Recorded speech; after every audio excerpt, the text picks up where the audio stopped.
I am not my eating disorder. The person can't just eat. This doesn't make sense to me. Hey everyone, welcome back to my channel. My name's Rachel. If you're new here, I've been in anorexia recovery for about 9 months now. I was diagnosed nearly a year ago, and today I thought we could do a video of doing 5 do's and don'ts from my experience of supporting someone with an eating disorder. Now, just to preface this is just my experience. This is what's helped me. It might not help you, but my idea behind this video is one, maybe you could send to your parents, guardians, friends, to just help them know how to support you through your eating disorder.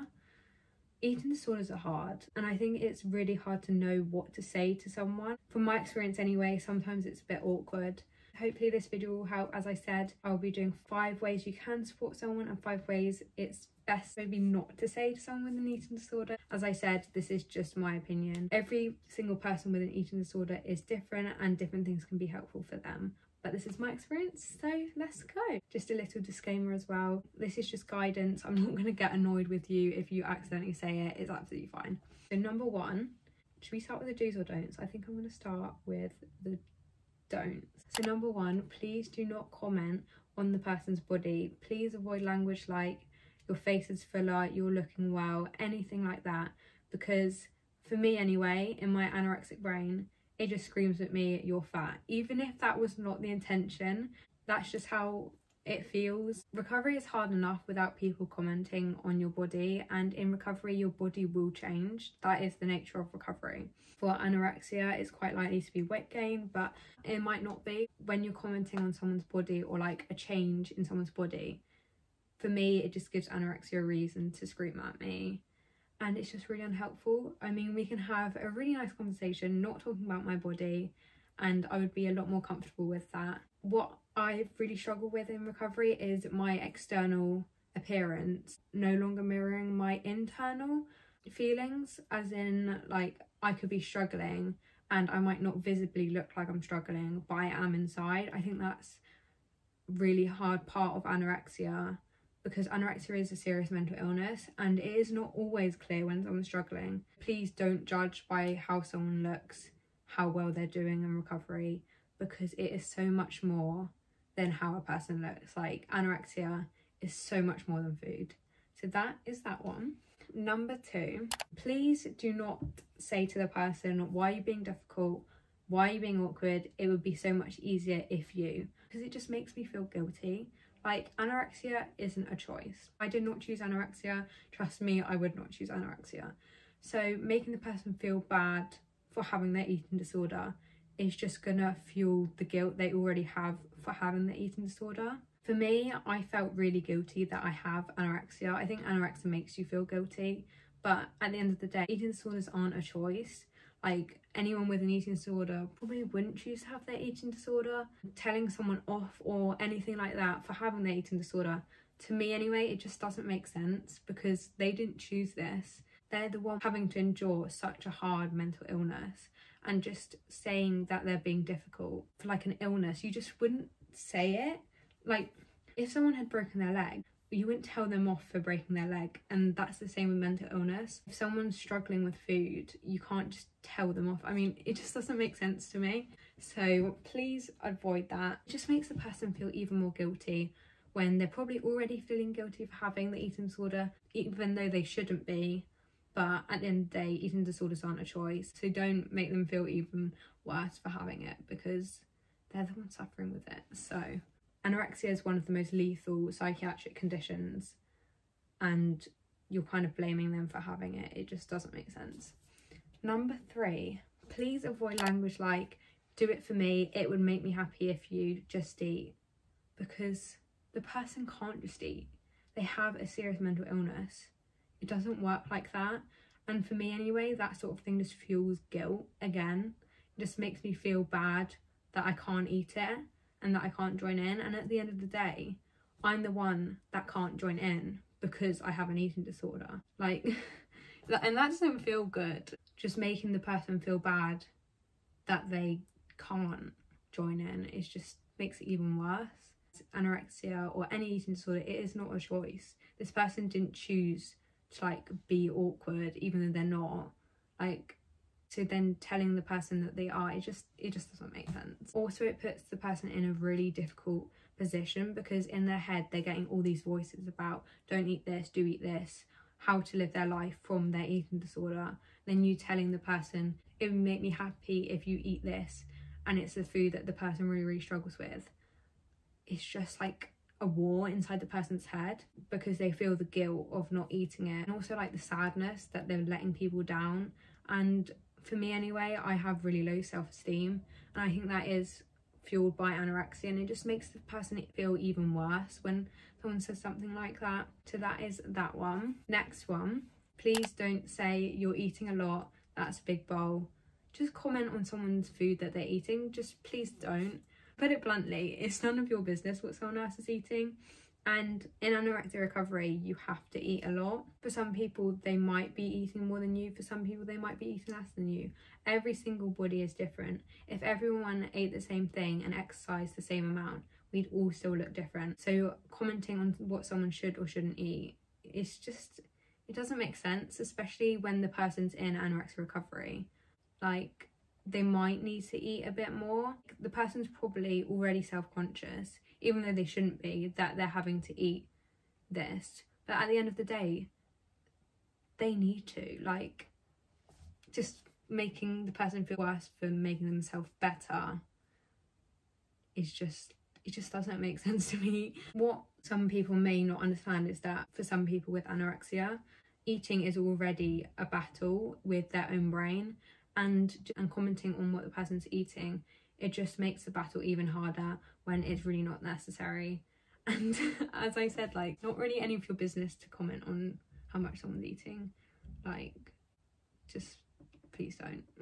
My final one for the don'ts is please don't compare the person to what they used to eat. So 2 years ago we ate a takeaway, you used to eat this. Compare someone out of recovery to another's, because everyone is different and everyone's recovery is going to take a different amount of time, and it's just not helpful comparing, because in the end we're different people. Like, it's just like how different people like different things. I feel like in anorexia there's a lot of competition for like the speeds of recovery, or like what weight people got to and different things, but anorexia is a serious mental illness and everyone's experience of anorexia is different. So there's no point in comparing to someone else when they're two different people. You just can't compare. It's like comparing night and day. It just doesn't work. You can't compare people, and it's just not helpful, because again, it's just going to make the person feel guilty or feel even more pressure to like speed up their recovery when it's not the right thing, or slow down or whatever. Like, just go at your pace. Your body knows what it's doing. Just trust your body. That's my biggest advice. It's just really unhelpful when people are comparing or making you feel bad, or getting annoyed at the speed that you're going when ultimately you can't control it, because your body is in control. You're trying your best, and as long as you're trying your best, that is good enough. Just saying stuff like 2 years ago we ate a takeaway and stuff, like, it just makes them feel upset or like bad that of the situation they're in, when it wasn't their choice to become unwell. Like, if someone said to me 5 years ago you had a takeaway, yeah, but I didn't have an eating disorder then. So you can't compare me and my past self, because the situation is different. I posted an Instagram reel yesterday. I'm at Rachel Recovering. It's like, if a flower doesn't grow, do you blame the flower or do you blame its environment? And that's literally it. Like, the situation you're in now is different to the one you were in, say, 2, 5, 10 years ago. So you can't compare it. That's how I feel anyway. It's just not helpful. You know, I've got anorexia. I can't regret anorexia. I can't make it go away, because I've got it and I'm trying my best. And yeah. Okay, so let's move on to the do. How to support someone with an eating disorder. So my number one is to say to them, I support you, whatever, because I think that's just a nice thing to say. When someone has an eating disorder, it is incredibly hard. Like, from my experience, it's just literally like hell. And just to know that that person will be there for you, I think it does mean a lot. Like, I think it's just quite comforting for the person. For me anyway, my world was shrinking as like I didn't go to school and everything. Just having people to stick by you, I think, is really important. Next one is, I'm so proud of you. I think saying you're so proud of someone, it just shows that you can see how hard they're trying. Sometimes with eating disorders, when someone's trying and when someone's not, it's not always clear. It's not necessarily results, or it's not like you get an A star if you're trying or whatever. Just saying you're proud of someone, whatever, it's just a nice thing to say. Like, whether they're doing amazing or just trying their best, I think just saying, giving that recognition is really important. Number 3 is, I am not going to give up on you. I feel like in eating disorders, it's really easy to give up on yourself. So to know that someone isn't giving up on you, it means a lot to hear that. I guess it goes back to I'll support you whatever. I think it's just showing that you care about the person and that you will be there for them whatever. You're not going to ditch them because they've become unwell. It wasn't their choice to become unwell, and you're showing that even though they are unwell, you will still support them, which is so important and so nice when people do, because anorexia, for me, it's not in my control. It wasn't something I chose, and to know that people aren't gonna, like, you know, leave me because of that is just really important, I think. And I think with eating disorders, they do put a lot of strain on friendships, because, you know, you may be missing school, or you may not be doing the clubs you used to do, or you may not be very present. But just because you're really struggling at this moment doesn't mean you're going to be struggling forever. When you're in the midst of an eating disorder, you're probably at a really vulnerable stage, and just to know that you have that support network around you, I think is really vital. Next one, I love you for who you are. I think, again, this just shows that you love the person, like, despite their eating disorder. And sometimes eating disorders can become your identity, and for someone to remove your eating disorder and actually see you for the person you are, because I am not my eating disorder, and for someone to see past that and to, like, be friends with me, not because I have anorexia but because I'm a nice person, it's just so much nicer and better. It just, like, makes you feel good. Like, I don't know how else to explain it. Okay, and my final one is, I might not understand, but I will try my best to. I think with eating disorders, they are serious mental illnesses, and mental illnesses are invisible. I know with anorexia, there is visible signs, say someone is underweight, or they might not even be underweight, but trying to understand what's going on inside the person's head just makes it a lot easier to relate to the person. I think with eating disorders, when you don't understand it, it probably is really frustrating. Like, why won't the person eat this food? Like, you need food to survive. But just trying to understand what's going on in the person's head makes it easier to understand why they can't eat a certain food or are struggling with a certain food. And even if you don't understand why the person is struggling with a certain food or is struggling, just saying that you'll try to understand. And it doesn't mean that you have to 100% know what it's like for that person, but just to try and relate to that person, I think is really valuable. I think it does strengthen relationships as well, because eating disorders are so hard. And I guess it's kind of a way of also showing to the person that you do understand how hard it is for them and validating their feelings in a way. So yeah, that is my 5 do's and don'ts for supporting someone with an eating disorder. I hope this is helpful. As I said, this is just my experience with anorexia.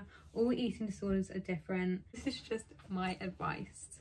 Thank you for watching. As I said, feel free to share it with anybody you think would value seeing this. Thank you for watching, and I'll see you soon.